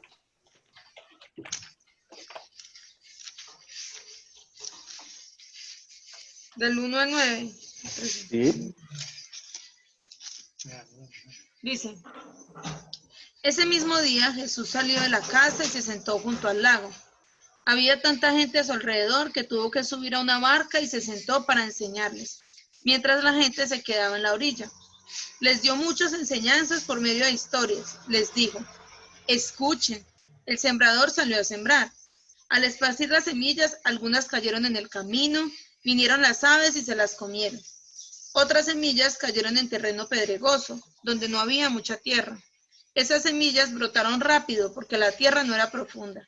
Pero cuando salió el sol, las plantas se quemaron y como no tenían raíces, se secaron. Otras cayeron entre espinos, crecieron con las plantas y las ahogaron. Otras semillas cayeron en tierra buena y empezaron a dar fruto. Algunas plantas produjeron 100 granos más por semilla, otras 60 y otras 30. Oigan bien lo que les digo. Bueno, en este pasaje lo conocemos, ¿cierto? ¿Qué habla de ese, qué habla esos versículos? ¿De qué habla? Debemos echar raíces. Que debemos echar raíces. Muy bien, ¿qué más? Sembrar la palabra de Dios, no importa el terreno. Sembrar la palabra de Dios. ¿Del corazón? Dice la hermana. ¿Qué más? Sembrar la buena semilla. Perdón, hermana, un poquito más fuerte. Sembrar la buena semilla. Sembrar la buena semilla. Muy bien. Habla del sembrador y la semilla. Okay. Habla. Pues yo creo que tiene que ver con que la semilla puede ser buena. La diferencia es el terreno donde cae la semilla. Entonces ahí pues tenemos que trabajar trabajar con los corazones o el terreno donde cae la semilla. Ok. Muy bien. Vamos a ver si tenemos tiempo para desarrollar ese texto. ¿Desarrollamos el texto un poquito? ¿Les parece? Mi hermano, ahí está hablando de 3 tipos de terrenos. 3. Sí. Ah, ok. Bueno, ¿quién está hablando? Primero que todo, ¿quién está hablando ahí? Jesús. Jesús. Señor Jesús. ¿A quién? ¿A quién? A los discípulos. A la multitud. Multitud. Ok, dice que había tanta gente, les dio muchas enseñanzas. Ah, mire, dice el versículo 3, que esta fue la única enseñanza que dio. No dice, les dio muchas. Muchas. Exacto, ¿cierto? Y empieza diciendo, escuchen, presten atención. Y define el inicio de la parábola. El sembrador salió a sembrar.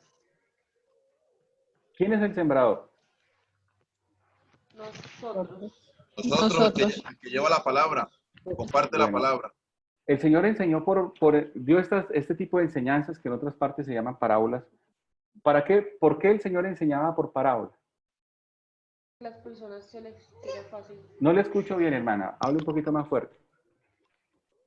Eran ejemplos cotidianos que la gente podía entender. Exactamente. ¿Y la gente iba a entender fácilmente la enseñanza? Sí, señor, porque eran lo que ellos se desempeñaban diariamente. Ok, entonces permítame, leo. ¿Qué más? ¿Para qué el Señor hablaba por parábola? Porque el Señor Jesús, Para esconder secretos también. el Señor, pastor, el Señor Jesús utilizaba las parábolas para enseñar una verdad espiritual, una semejanza, así como ese suceso o hecho era real en medio de los oyentes y tenían conocimiento, de allí sacaba una semejanza que así era lo espiritual que le estaba enseñando. Ok, que no me rayen la pantalla. Creo pues que él enseñaba por parábolas porque era para que fuera más entendible, para que cualquier persona pudiera entender el mensaje que él estaba dando. Era para que todos pudieran entender, gentiles o no. Muy bien, excelente. Ya no voy a dar más participación porque se nos está acercando la hora de terminar y no quiero, digamos, como obligarles a que queden más tiempo. Pero lo bonito de la palabra de Dios, si me permiten, es que la misma palabra nos da, se explica ella misma. Sigue diciendo el versículo 10. Sus seguidores se acercaron y le preguntaron a Jesús, ¿por qué enseñas a la gente por medio de historias? O sea, ellos mismos le preguntaron. Y él le respondió, ustedes tienen el privilegio de entender la verdad, que no se ha dado a conocer sobre el reino de Dios. Pero ellos no. Porque al que entienda algo se le dará más a entender y tendrá más que suficiente. Pero al que no entienda, hasta lo que entiende se le quitará. Por eso yo les hablo por medio de historias o de parábolas. Porque aunque ellos miren, no ven nada. Oyen, pero no escuchan ni entienden nada. De esta manera, ellos muestran que era cierto lo que dijo Isaías sobre ellos. Por más que oigan, no entenderán. Por más que miren, no captarán. Han cerrado su mente, se taparon los oídos y cerraron los ojos. Si no fuera así, entenderían lo que ven y lo que oyen. Se volverían a mí y yo los sanaría. Pero ustedes son afortunados porque pueden ver lo que hago y oír lo que enseño. Les digo la verdad, muchos profetas y otros justos quisieran ver lo que ustedes ven, pero no lo vieron. Tampoco quisieron oír lo que ustedes oyen, pero no lo oyeron. El Señor no enseñaba en parábolas porque fuera más sencillo que todo el mundo entendiera. El Señor enseñaba en parábolas para que los que entendían, entendieran más. Eso dice el texto. Entonces, porque también podíamos añadir que cuando yo creo que a la Biblia el no Señor da la añadirle. palabra, cuando el Señor da la palabra, perdón, también la podemos recibir en la carne o en el espíritu. Cuando la recibimos en la carne, pues no vamos a entender nada. Muchas personas, por eso uno les habla de las cosas de Dios y no entienden nada, porque es carne. Entonces Sí, también podíamos ver esa situación. Yo creo que a la Biblia no hay que agregarle nada. Eso es lo que dice que a los que entienden, o sea, a los que ya entienden, Dios le va a permitir a través de la lectura entender más. Y a los que no entienden, no van a entender. Entonces, volvamos a la parábola. ¿Quién es el sembrador? Sigue diciendo el texto. Ahora escuchen lo que significa la historia del sembrador. ¿Quién me ayuda con el versículo 19? Mateo 13, 19.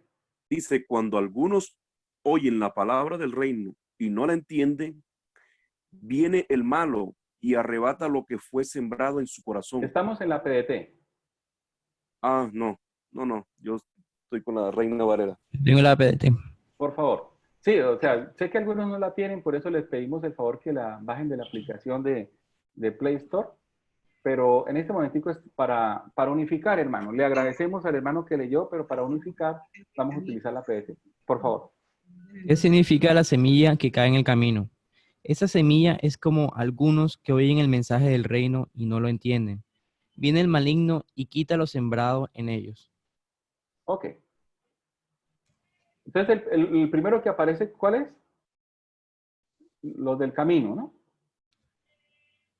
Aquí no nos explica quién es el sembrador, pero en otras palabras, en otros textos paralelos nos menciona que es el que siembra el que lleva la palabra, ¿no? Y la semilla es la palabra de Dios. ¿Qué pasa con los del camino? Son los que, ¿qué? Oyen, pero ¿viene quién? Abra el micrófono. ¿Viene quién? El maligno. El maligno le quita la palabra. En otros pasajes dice que viene el diablo, en los otros textos dice que viene Satanás. ¿Y qué hace el maligno? Quita la palabra. ¿De dónde? ¿De dónde? Quita lo sembrado. La semilla, lo que ha sembrado. De su corazón, de su corazón. En el corazón. Mire que la gente, una expresión que uno escucha es, esa gente tiene el corazón tan duro que no recibió la palabra. Hermano, la palabra no necesita un corazón blandito ni un corazón duro. La palabra llega hasta el corazón del hombre y se acabó. Dice que es porque no la entienden. Sí, pero entonces viene, y digamos que este es el corazón del hombre, ¿listo? Mi mano. Y esta es la palabra. Cuando oye la palabra, ¿hasta dónde llega? Hasta el corazón. El corazón. ¿Estamos de acuerdo? Eso es lo que dice el texto. Pero ¿cuál es el problema? Que viene Satanás y ¿qué? La quita. Sí, la arrebata, la quita. No le dice con permiso me la voy a llevar. No. Él viene y se la lleva a las malas. Pero esta persona no la puede retener. ¿Por qué no la puede retener? Y el hermano lo acabó de decir. Porque no lo ha entendido. Porque no la entiende. Amén. Esa es la labor nuestra, llevar a que la gente entienda el mensaje. A veces parecemos una ametralladora disparando versículos y creemos que con eso la gente va a caer de rodillas delante del Señor. La gente necesita entender el mensaje. Entender el mensaje. ¿Bien? Entonces, el primer terreno, aunque la palabra llegó hasta el corazón, Satanás vino y se la llevó. ¿El segundo terreno cuál es? Esa semilla es como en terreno que oyen el mensaje. Pedregoso. En terreno pedregoso. Alguien que lea entonces el versículo 20. ¿Qué nos explica Amén. eso del terreno pedregoso? ¿Quién puede, hermano? Esa semilla es como aquellos que oyen el mensaje y lo aceptan rápidamente con alegría, pero no tienen raíz en sí y duran poco tiempo. Cuando surgen los problemas o la persecución por causa del mensaje, inmediatamente se dan por vencidos. Ok, ¿cuál es el problema de estas personas? Cuando oyen, ¿reciben o no reciben el mensaje? O sea que llega hasta dónde. ¿Llega hasta dónde? Igual que el anterior, hasta su corazón. Es más, logran expresar algo. ¿Qué es lo que expresan ellos? Alegría. Alegría, gozo. Alegría. Y lo aceptan. Y lo aceptan. Dicen, no, esa gente es espectacular. Pero dice que viene entonces, ¿qué? La persecución por causa de la palabra. Los problemas y las persecuciones. Dicen que se dan por vencidos. O sea, son de corto aliento. ¿Y por qué no pueden ir más allá? Dice porque no tiene raíz. Raíz profunda. No tiene raíz. Entonces, hay personas que aunque la palabra de Dios llegue hasta su corazón, no la pueden retener porque no la entienden. Hay personas que aunque llegue la palabra y crean que la recibieron para vida eterna, la recibieron con mucha alegría y mucha liviandad, pero nadie les ha ayudado a que tenga raíces. Entonces no pueden soportar y por eso ceden. El tercero, ¿cuál es el tercero? La semilla que cae entre espinos. Bueno, alguien que hermano, nos sigue leyendo los de entre espinos, por favor. ¿Qué significa la semilla que cae entre los espinos? Es como aquellos que oyen el mensaje, pero dejan que las preocupaciones de esta vida y el engaño de las riquezas ahoguen el mensaje y se vuelvan estériles. ¿Cuál es el problema de ellos? ¿Recibieron o no? Que no duran. El afán, el día a día. Ok. Si unimos los tres pasajes, cosa que no podemos hacer ahora porque no estamos haciendo un estudio armónico. Armonizar la Biblia es tomar diferentes pasajes que hablan de lo mismo y que se complementan y poderlo explicar. Pero si usted hace con cuidado con los tres evangelios, va a mencionar que él menciona tres cosas, ¿sí? El engaño de las riquezas, ¿sí? Las cosas de este mundo y el tercero no recuerdo cuál es. Todo lo que puede ofrecer este mundo, Satanás, el mundo y la carne, estas personas, aunque han recibido el mensaje, en lugar de prestarle atención a ese mensaje y entenderlo mejor, se dedican a alimentar las otras tres cosas. De tal manera que ese mensaje que ellos recibieron se termina, según el texto, ahogando. O sea, no da fruto. Y el cuarto, no digo cuarto terreno, pero sí el cuarto parte que menciona de la semilla que cayó, porque no se dice que fueron 4 semillas, sino la misma semilla. ¿Cayó en dónde? En buena tierra. ¿Quiénes son los de buena tierra, por favor? Los que entienden. Aceptan el mensaje. Leamos el texto, versículo 23. ¿Y qué significa la semilla que cae en tierra buena? Esas semillas son los que aceptan el mensaje, lo entienden y producen una buena cosecha. Darán mucho más de lo sembrado, hasta 100, 60 y 30 veces más. Ok, muchísimas gracias. Entonces son los que primero aceptan el mensaje. Pero hay un ingrediente adicional, lo entienden. Es el único que da información o testimonio de que ellos sí lo entendieron. Y por entenderlo, entonces ahora tienen la capacidad de dar fruto. Entonces, mis hermanos, si somos los sembradores y yo tengo que establecer la iglesia, ¿qué grupo de ellos prestaría más atención? ¿Entienden la pregunta? No es que vamos a despreciar a los otros, porque no es lo nuestro, porque el mensaje no es de nosotros, es del Señor, pero ¿qué personas estaríamos nosotros muy enfocados para que ellos pudiesen apoyarnos? ¿Con qué grupo trabajaríamos? De la buena semilla. Los que aceptan y entienden el mensaje. La semilla es la misma, la semilla siempre es buena. La buena tierra. La buena tierra. Ahora, hay que trabajar con todos. Sí, hay que trabajar con todos, pero ¿a quién le prestamos más énfasis para el proceso? A la tierra buena. ¿Y cómo sé que alguien es buena tierra? Ahí está en el texto. Porque aceptan el mensaje, Cuando aplican los Hermano, por el fruto que da la persona. Permiso para hablar. Hágale. Yo tengo una perspectiva un poco diferente. Pienso de que los tres producen diferente cantidad de fruto, pero los tres son buena tierra. A uno se le dio un talento, a otro 2 y a otro 5. Y ellos fueron efectivos con lo que se les entregó. Entonces, puedo entender o percibir que quizá una persona va a tener la capacidad para dar 30, porque esa es la capacidad que Dios le ha dado. Como también va a haber alguien que va a tener capacidad de dar 100, pero los tres son buena tierra. Ok, hermano, no es la pregunta que yo hice. ¿Sí? La pregunta que yo hice es, ¿a cuál de ellos va a prestar usted más atención para que le apoye en la plantación de iglesia? ¿Sí?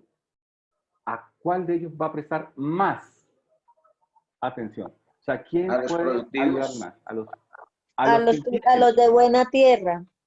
Porque entienden. ¿Sí me hago entender, hermano? ¿A quién está el que oye y entiende. Obvio, definitivamente. ¿Hay que despreciar a los otros? No. ¿Y los otros van a producir? Sí. Pero en este caso, como sembrador, recuerda que tenemos que romper paradigmas. ¿Sí? Entonces hay gente que dice, no, es que esta fue la primera casa que me abrió la puerta y fueron los primeros que me ofrecieron chocolate con queso y pan. Entonces, estas son las primicias. Sí, pero si no entienden la palabra de Dios, teniendo nosotros un tiempo tan limitado para plantar la iglesia, tiempo, recurso y gente que dentro de la gente también está el recurso. El recurso está dentro de la gente. ¿Listo?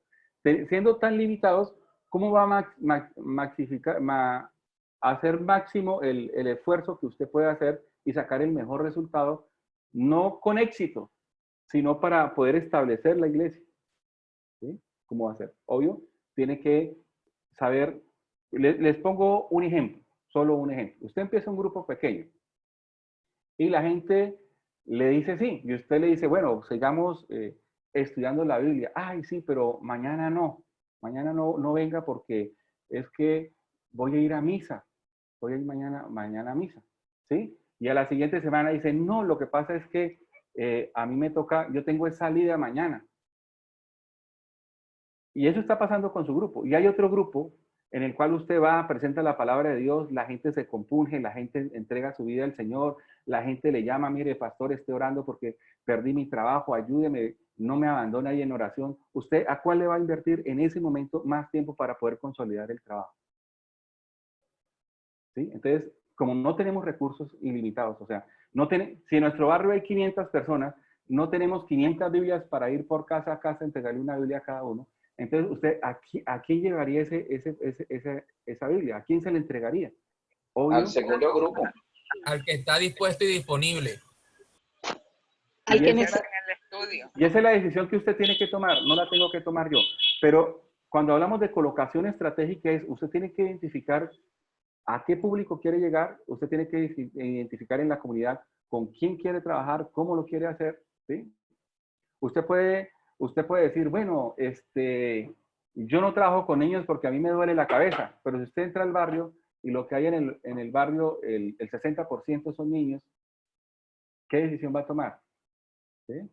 No, a mí no me gusta hablar con los abuelitos porque se quedan dormidos cuando estamos en el estudio bíblico. Pero si aparte de que el 60% son niños, el 20% son adultos mayores, ¿qué va a hacer? ¿Qué material va a llevar? No, es que conseguí el barrio más pobre de Bucaramanga, donde el analfabetismo es el 60%. O sea, la gente no sabe leer en la Biblia. ¿Qué va a hacer? ¿Qué estrategia va a seguir? Entonces, hay cierta estrategia que tenemos nosotros que desarrollar para poder atender esa población.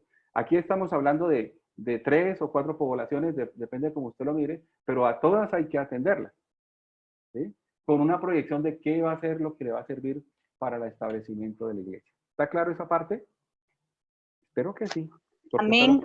A lo que más le dedicamos tiempo. Amén, amén. Hechos 16, 13 al 18. Mateo 13, 16, 13 al 18. Mateo 16, 13 al 18. Hermana Selmira. Muy bien, hermano, ya. Me perdió. Eso es una letra muy chiquita. Dice así la palabra de Dios. Cuando Jesús vino a la región de Cesarea de Filipo, les preguntó a sus seguidores, ¿quién dice la gente que soy yo? El Hijo del Hombre. Ellos contestaron, algunos creen que eres Juan el Bautista, otros dicen que eres Elías, otros que eres Jeremías y uno de los profetas. Jesús les dijo, ¿y ustedes quién dicen que soy yo? Simón Pedro le respondió, tú eres el Mesías, el Hijo del Dios viviente. Jesús le dijo, Simón, hijo de Jonás, qué afortunado eres, porque no fue un ser humano que te lo reveló, sino mi Padre que está en el cielo. También te digo que tú eres Pedro y construiré mi iglesia esta roca. Las fuerzas de la muerte no la derrotarán. Está ahí. Bueno, muchísimas gracias, hermana. ¿Quiénes aparecen en ese pasaje? Versículo 13. Jesús, los discípulos. Sí. Y el Señor hace a sus seguidores una pregunta. ¿Qué pregunta le hace? ¿Quién dice la gente que soy yo? Ok, ¿quién soy yo? Pregunta el Señor. ¿Qué le contestan? El Hijo del Hombre. Algunos creen que Juan el Bautista, otros dicen que eres Elías y otros que eres Jeremías o uno de los profetas. Ok, la gente, ¿qué percepción tenía del Señor? ¿De quién era el Señor? ¿Quién fue? Un profeta. Un profeta. Juan el Bautista. Un profeta. Simplemente un Elías, profeta. que era un profeta. Jeremías también era un profeta. O uno de los otros. ¿La gente entendía quién era el Señor? No, no entendía. No. Pero el Señor no estaba interesado en lo que decía la gente allá afuera, sino de lo que ellos pensaban. Y le dice y hace la pregunta a ellos. ¿Y ustedes quién creen que soy yo? Y Pedro se adelanta y le responde. ¿Qué le responde? Tú eres el Mesías, el Hijo del Dios viviente. Tú eres el Mesías, el Hijo del Dios viviente. Cuando dice, tú eres el Mesías, ¿qué está diciendo? Es el Hijo de Dios. ¿Qué está reconociendo? ¿Que es el escogido? Él está... El Hijo de Dios, el que había de venir. El Mesías es una palabra que se usa mucho en el Nuevo o en el Antiguo Testamento. Antiguo. En el Antiguo. En el Nuevo Testamento se utiliza Cristo. Pero entonces él está uniendo a la persona de Cristo con todo el relato del Antiguo Testamento para que no haya duda de quién es el que es él, ¿no? Eso quiere decir, pastor, que era el ungido, ¿verdad? Porque era la palabra griega Mesías, el ungido, el que tenía que llegar. Sí. Y, o sea, no fue una, bueno, el Señor después dice que no fue una revelación sencilla, sino que interviene Dios mismo. Simón, hijo de Jonás, qué afortunado eres, porque no fue un ser humano el que te lo reveló. O sea, la revelación es un acto divino, sino mi Padre que está en el cielo. También te digo, y esta es la parte que nos interesa, que tú eres Pedro, y construiré mi ¿qué?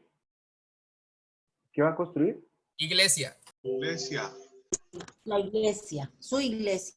Usted sabe que esta es la primera vez que se menciona la palabra iglesia en los evangelios.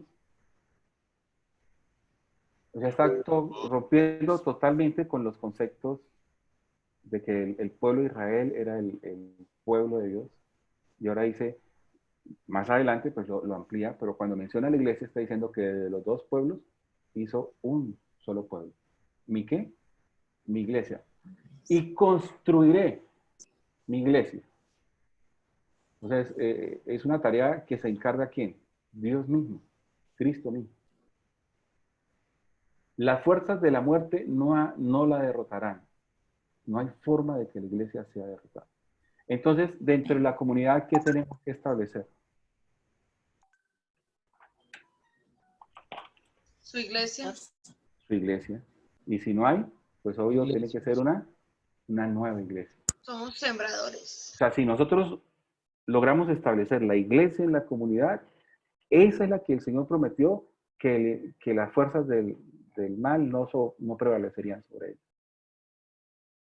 Por eso es que es necesario establecer la iglesia.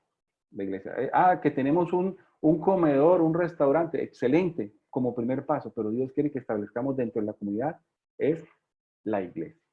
Hechos 8:4. Por favor, hermano Oscar Gómez.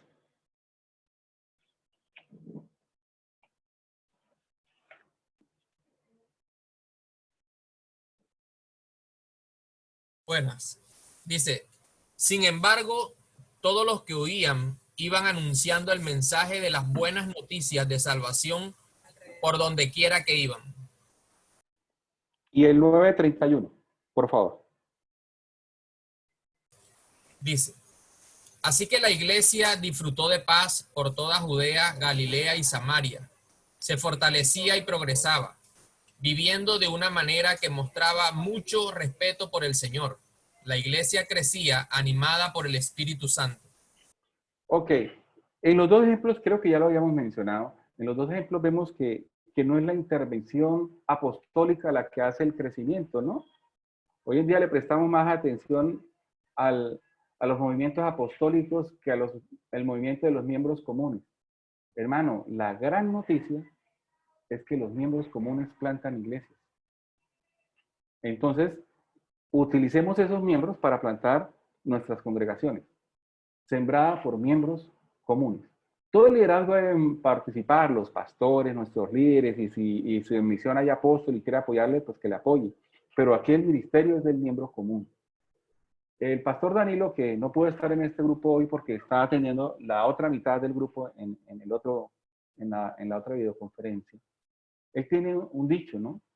Que los que siembran iglesias en nuestras congregaciones deben de ser los banqueros. Los banqueros. O sea, los que calientan banca. Porque tenemos más gente sentada, bueno, ya deberían de ser silleteros porque ya no tenemos bancas en muchas iglesias. Porque son más los que están sentados que los que están haciendo la obra. Entonces, si hacemos lo que hacemos con los que están habilitados, imagínense si prestamos atención al miembro común que está sentado y lo habilitamos para ayudarnos a hacer la labor. Pero eso demanda mucho esfuerzo. Y hay pastores que deciden hacerlo un año y empiezan, pero a mitad de camino se dan por vencidos porque no es fácil movilizar al miembro común. Porque demanda mucha atención nuestra. Y eso desgasta. Pero si usted se toma el tiempo y prepara al miembro común, va a tener un gran impacto. Recuerdo que una vez fuimos a ver Proyecto Felipe de una iglesia y un pastor dijo, bueno, la hermanita quiere estar, lo que pasa es que pues ella sí tiene años en la iglesia, pero pastor, ella es bien complicada. Y tomó el taller y se fue y Y el pastor empezó a repartirle evangelios de Juan a todos y a la hermanita le dio dos evangelios de Juan. Y yo le pregunté, pastor, ¿y por qué solo 2 evangelios? Dice, no, es que esa hermana es muy complicada. Al mes, cuando regresamos a dar el segundo taller, el segundo taller del Proyecto Felipe, donde entregamos la Biblia devocional, cada uno estaba entregando su reporte y la hermana complicada se paró y dijo, hermano, yo tengo 12 personas nuevas estudiando conmigo. El pastor le tocó sacar 10 más y llevarlos. ¿Sí? Hermano, Dios usa a todos los que se disponen y los miembros comunes son muy necesarios. Disculpen ahí el discurso. Hechos 19, 18 al 20. Hermana Adriana. Buenos días. Muchos de los creyentes confesaban abiertamente las maldades que habían hecho. Algunos de los nuevos creyentes que habían practicado la brujería trajeron sus libros y los quemaron delante de todos. Estos libros tenían un valor de 50,000 monedas de plata. El mensaje del Señor tenía cada vez más influencia y más gente creía. Muy bien. ¿Qué vemos? La gente se convirtió y ¿qué empezó a pasar? Cambio de vida. ¿Qué hacían antes? Practicaban brujería. ¿Y qué hicieron? Comenzaron a confesar sus pecados. Ok, confesaron sus pecados. ¿Qué más dice que hicieron? Empezaron a quemar los libros y también experimentaron su cambio de vida ya. Eso de los libros es fácil pasarlo por alto, pero eran libros muy costosos. Hubo arrepentimiento. Muy costosos. Ellos nos dijeron, mire, entonces vendámoslo para que entonces recuperemos la platica y entonces con eso diezmamos. No, ellos salieron de todas sus O sea, no quisieron hacerle daño a otras personas. Exacto, o sea, ellos cuando abandonan su maldad, la abandonan. Renunciaron a lo que tenían. Así tuviera el valor que tuviera. Perdón, hago una pequeña aportecito ahí. En una ocasión una discípula tenía un cuadro muy bonito, digo pues, obrado a mano y todo, de una imagen, X imagen, no voy a mencionar qué imagen. Y resulta que ella lo tenía pues como su reliquia en la sala y cuando empezó a conocer del Señor, pues a los días volvimos y ya no estaba. Entonces cuando le preguntamos que qué había pasado, dijo, ay no, yo ya entendí que definitivamente vale más lo que tengo ahora en el Señor que cualquier cosa. Entonces pienso que se traduce mucho a lo que dice allí, ¿no?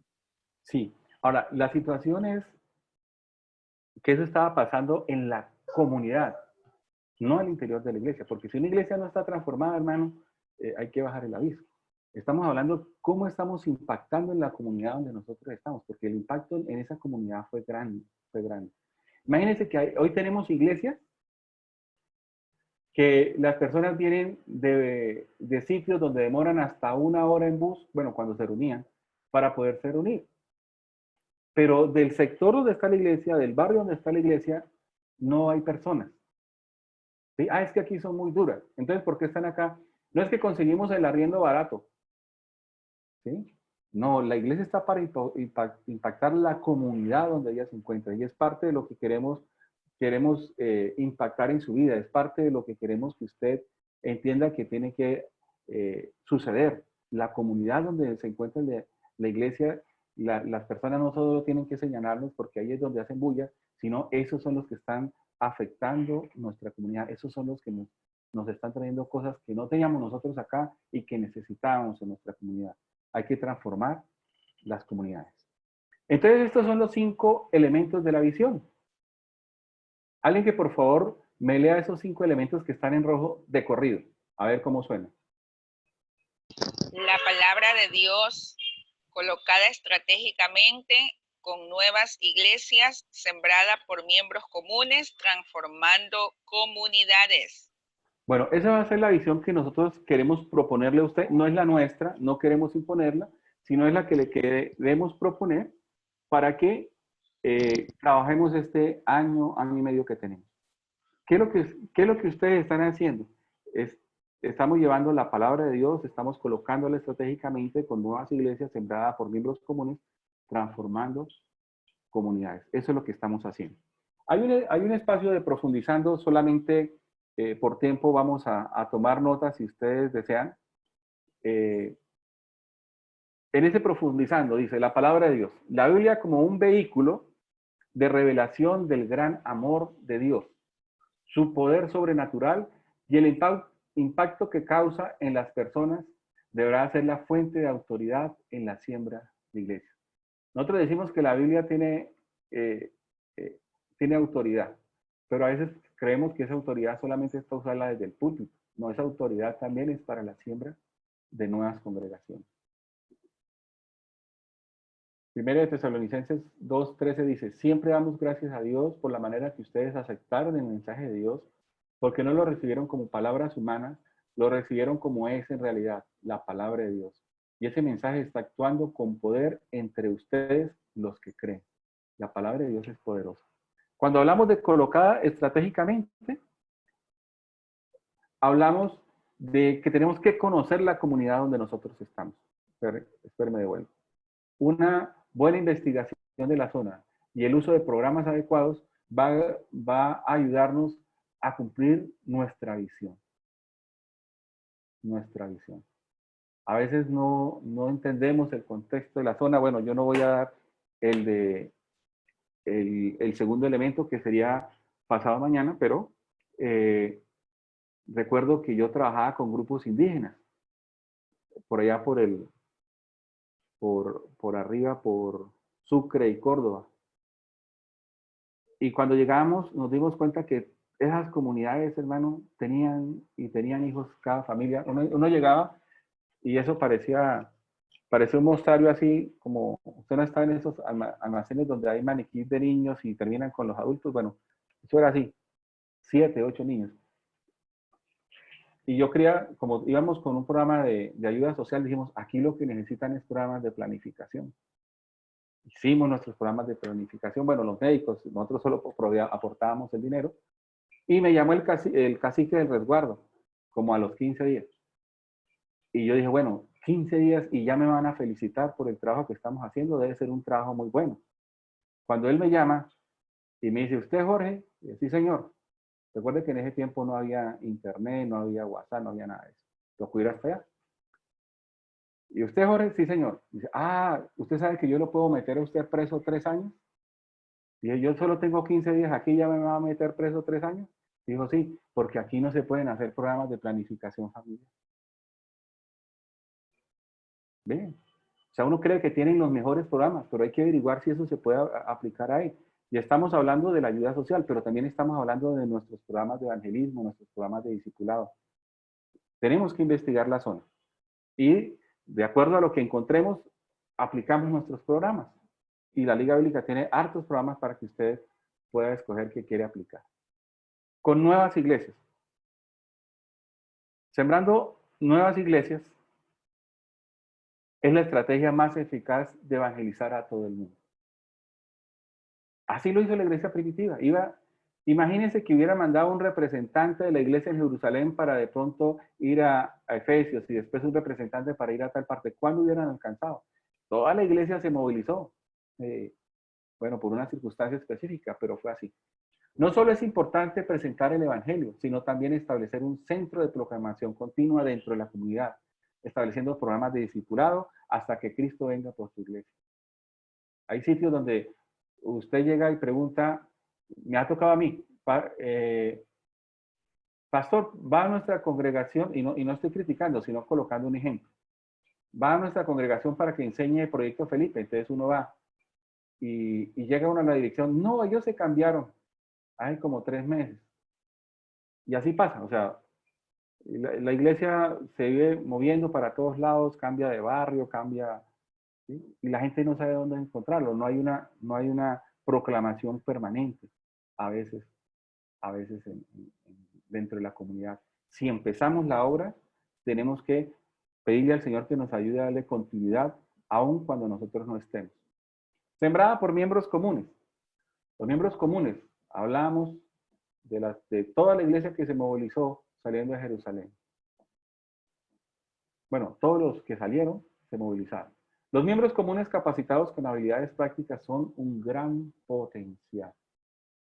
O Si usted coge un banquero o un silletero de esos que tenemos nosotros ahí, y usted le enseña cómo hacer evangelismo, y esa persona se apasiona por el evangelismo, hermano, vamos a impactar. Pero tenemos que tener fe de que ese que no quiere hacer la labor hoy, va a ser uno de los que va a estar respaldando nuestra labor. La plantación de iglesias en Hechos de los Apóstoles lo demuestra.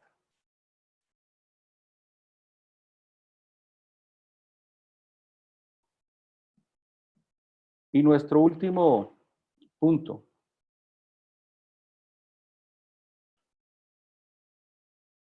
Transformando comunidades. La finalidad que la palabra de Dios es que llegue a toda criatura. Que tengan un encuentro con Cristo y que vivan una transformación por el poderoso mensaje del Evangelio.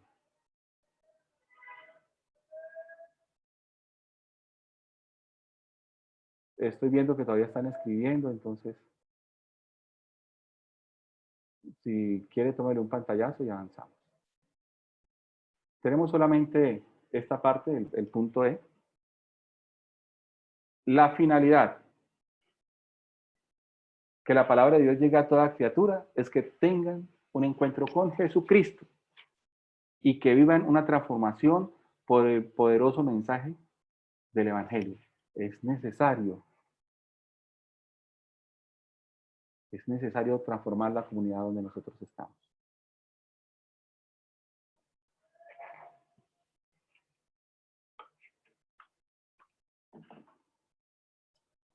Bueno, mis hermanos, son las 10 en punto. Tomémonos unos 3, 5 minuticos para alguna pregunta, si hay preguntas, y oramos y terminamos para que se puedan dedicar a otras actividades. ¿Alguna pregunta, hermano? ¿Algún comentario?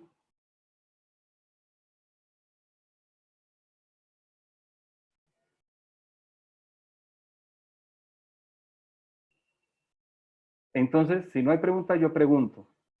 Y como tengo acá, ¿cómo nos fue el día de hoy? ¿Cómo vieron estas dos? Pasaron ya 2 horas, hermanos. ¿Cómo vieron primera lección? Excelente entrenamiento. Muy ameno. ¿De verdad? Muy bueno el aprendizaje, aprendió. No se da cuenta uno que ahora se pasa tan rápido el tiempo. Ah, bueno. Encarretador. Encarretador, esa palabra. Innovador. Hoy no me dormí. La palabra Vea. es viva y eficaz. Nosotros tenemos evidencia que el día de ayer una persona sí se durmió. Sí, señor. Ahí lo vimos. Muestre la evidencia. Ah, no. Aquí se le guarda la espalda a todo el mundo. Yo no me dormí. Muy bien, ¿algún otro comentario, mis hermanos? Sobre cómo vieron el Excelente. entrenamiento. Más otro maestro. Oh, no le escuché, hermana, de nuevo.